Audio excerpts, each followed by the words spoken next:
J'ai choisi l'école de sommellerie de Tain-l'Hermitage parce que c'est un peu une école emblématique.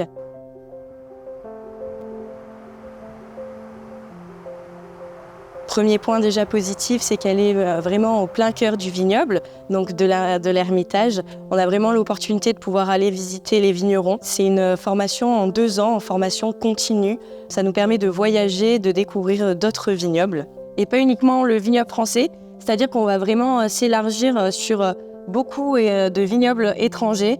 Alors la formation, elle se déroule en 2 ans, en formation continue. Nous débutons vraiment au cœur du vignoble avec un stage en vendange et vinification dans un domaine de 5 semaines.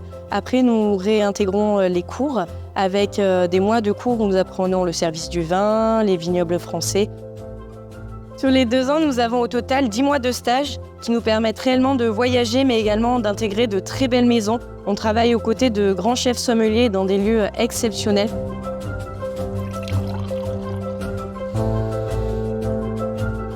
Donc les jeunes, on va travailler sur le vin de Crozes-Hermitage. Donc ça, c'est les vins qui sont vraiment autour du lycée. C'est les vins que vous connaissez parce que c'est normalement des endroits où vous avez été en stage. L'idée, ça va être de comprendre la théorie dans un premier temps, les cépages, le terroir, comment c'est fait exactement. Et puis ensuite, surtout, la partie la plus intéressante, on va goûter le vin.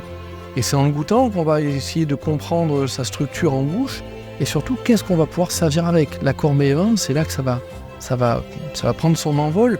Chez nous, vraiment, on l'aborde à table, donc c'est une vraie chance, c'est-à-dire que tous les mercredis, on monte au restaurant d'application et on va donc manger ce que les autres classes nous ont préparé, mais en goûtant certains vins où on peut découvrir des accords un petit peu plus originaux.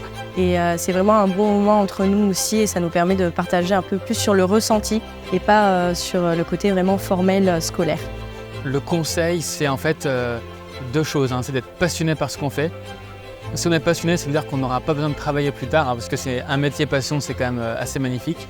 Mais surtout, c'est l'envie de faire plaisir aux autres, l'envie de donner du plaisir, d'être généreux. Ça, c'est des qualités humaines qu'on apprend aussi beaucoup à l'école de Tain. Donc c'est sur ces 2 plans-là qu'on va progresser. Et vraiment, c'est vraiment une école pour les gentils, pour les généreux. Il y a beaucoup de sourires ici, donc c'est vraiment un lieu fabuleux. C'est un peu l'école de la vie, c'est exigeant, mais ça en vaut la peine.